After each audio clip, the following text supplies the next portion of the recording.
$40 million in Yukon gold sounds like a legend, but winter turns legends into deadlines. In this part of the north, the ground spends most of the year locked like concrete. A mining season is a short window carved into a long coal. Success rises or falls on work that happens months earlier, scraping off the useless top layer called overburden so sunlight can reach the pay layer and start a slow thaw. At a key site nicknamed the elbow cut, that early prep lagged. About 2 feet of overburden still capped the ground, and the rich pay beneath sat sealed in permafrost. At the same time, the operation tried to juggle 2 big tasks: keep the wash plant, Big Red, fed from the bridge cut, and prepare new ground that would matter later. On paper, the split looked efficient. In frozen country, it scattered focus and stretched people thin. Small problems started to steal big chunks of time. A blown hose became a lost morning. An overheating engine turned into a half-day repair. A flat tire on a haul road paused 3 other machines that depended on that truck's rhythm. Hours vanished while winter crept closer. The elbow sat like a locked vault everyone knew was loaded. The season reached a hard fork in the road. Either keep feeding average dirt and hope math would magically work out later, or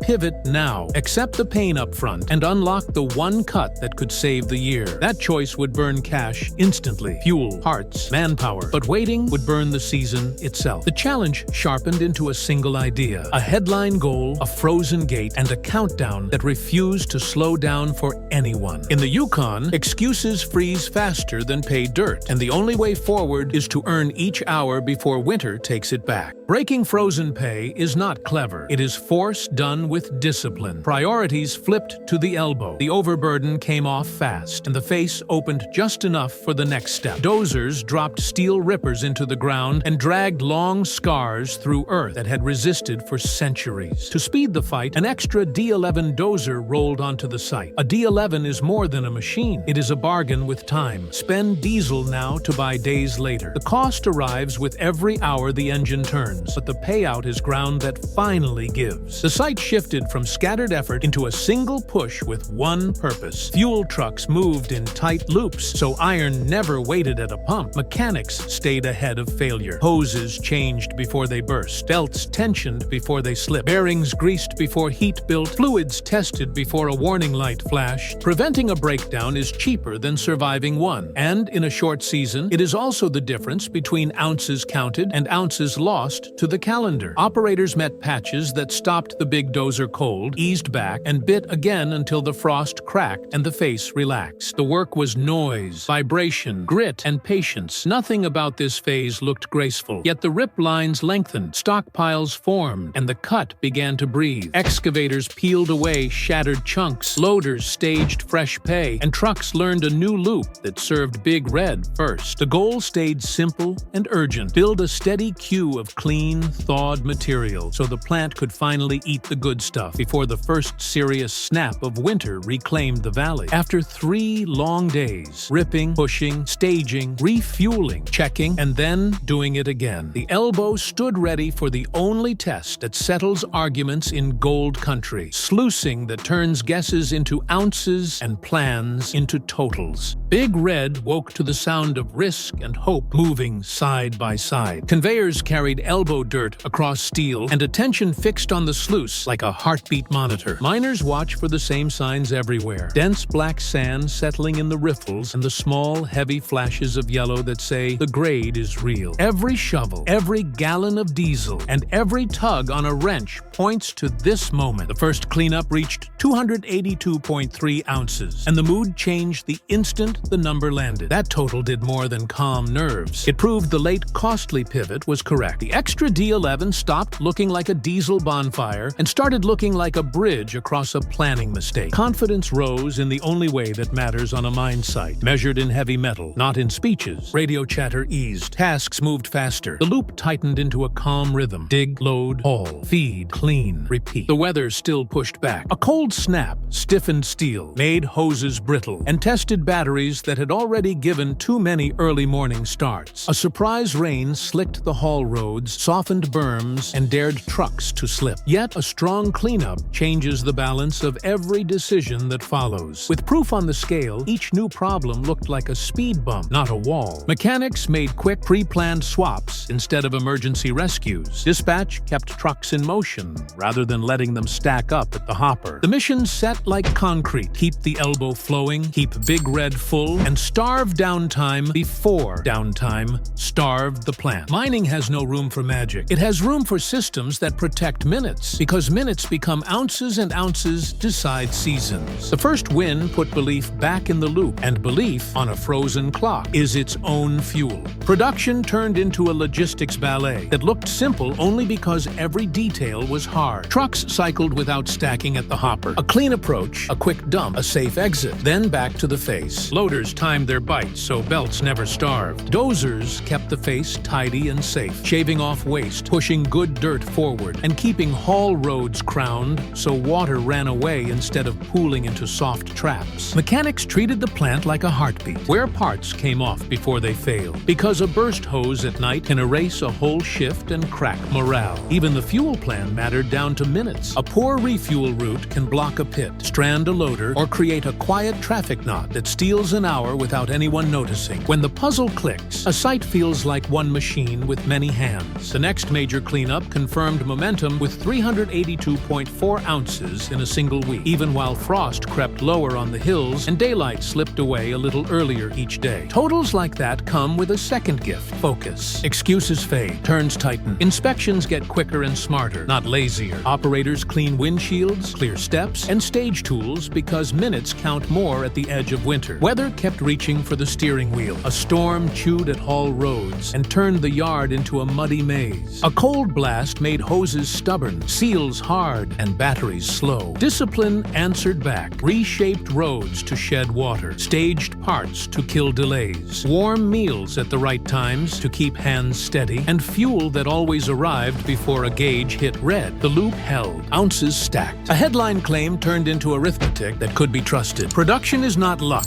It is repetition done right again and again until the scale agrees. The season's total landed with relief and clarity. 5,425.4 ounces, worth well over $14 million at the prices running then. That number tells a real story, even if it does not match the louder phrase many repeat about 40 million. In large-scale mining, a figure that big usually describes a multi-year target tied to an entire block of ground, not a single 12-month sprint. Stripping one year often opens the next. Moving waste in a shoulder season can make the following summer cheaper and faster. Investing in heavy iron this season can lower cost per yard next season. Prep and payoff weave across calendars in ways a television episode cannot always compress. The elbow run delivered a giant slice toward that long game and, more important, proved both the ground and the approach. A late prep mistake almost set the year on fire. A hard overcorrection, the extra D11, bought it back. The total captured more than money. It captured a blueprint. Fix root problems early instead of painting over symptoms. Trade cash for time when the clock turns hostile, because time is the only currency winter respects. Protect the loop that keeps the plant fed. Clean roads, tight dispatch, staged parts, and fuel on time. Never let a frozen face set the pace again. When machines finally cooled under a sharp sky and the yard fell quiet, the crew carried a win that could be felt in tired backs and counted on a scale. Lessons left the site with the last truck. Strip sooner, thaw longer, build slack into people and iron, and treat timing like gold, because timing becomes gold. Big totals always spark talk, and fan theories rise whenever a finale lands near a goal. These are presented here as speculation, not confirmed facts. One popular idea claims finales sometimes land too neatly, as if a last weigh-in might get a quiet nudge for dramatic effect. Another theory dissects royalty deals on leased ground, guessing about sliding percentages, bonuses for hitting ounce thresholds, or penalties for missing them. A third suggests that smaller cleanups could be sold off-camera to smooth cash flow for fuel and food while attention stays on the big weigh-ins. These theories live because neat endings feel satisfying, and mining rarely gives neat endings on its own. The ground is not a storyteller, it is a test. The real pressure needs no help from rumor. Steel behaves differently in cold. Hoses can crack when chill settles in. Batteries sulk after short trips and fast restarts. A sharp rock on a sloppy road slices a tire and steals a shift. A loader that misses a refuel can idle a whole line. A clogged screen on the plant can turn a humming hour into a standstill in minutes. Those ordinary problems, stacked on a short window, create all the drama a season could want. Debates will always keep the fans outside lively between runs, but the site itself is enough story. Weather that does not care, iron that wears down, and a calendar that punishes even small delays. The facts from this season stand on their own. Slow start, bold pivot, heavy cleanups, and a final count that proves the turnaround without needing any extra mystery.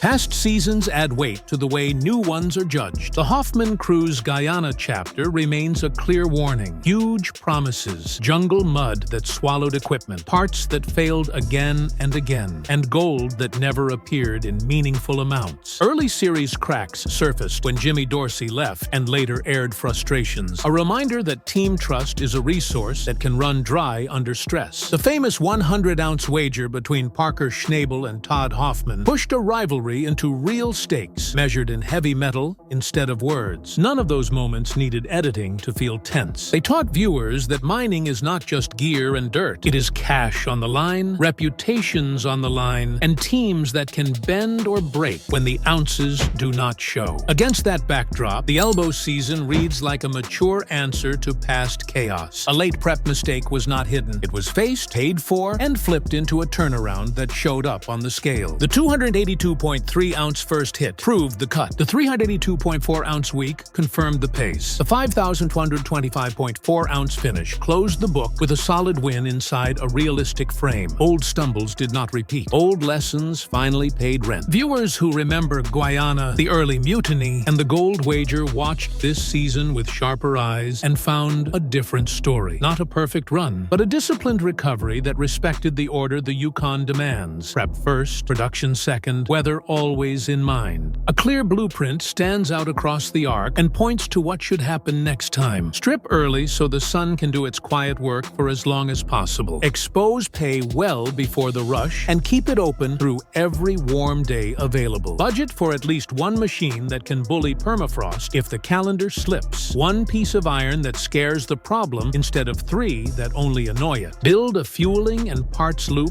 that never makes iron wait. Fuel trucks on a clock. Spares staged for anything that fails often. Hoses, belts, tires, pumps, and a habit of fixing small issues before they grow teeth. Train for night shifts so the loop runs the same at noon and at midnight. Shape haul roads to shed water. Smooth corners that slow trucks. And mark hazards so a flat rock never becomes a flat tire at the worst moment. Track the plant like a heartbeat. Watch amperage. Listen for changes. Clear screens before they clog. Choose losing a day now over losing a week later. Those steps kept the elbow from staying a crisis and turned it into the season's engine. The extra D11 was not about showing off. It was a trade, cash for time, that unlocked the 282.3-ounce spark, the 382.4-ounce surge, and the finish worth over $14 million. The Yukon rewards order and punishes delay, and this run proved it ounce by ounce. For more straight-talk stories like this, clear facts from the cut, easy explanations that make sense, and honest looks at fan chatter labeled clearly as speculation, subscribe to Gold Era 2.0 so new deep dives never slip by. More ground waits ahead, more myths deserve testing, and more seasons will show how planning, pressure, and persistence turn cold dirt into real gold.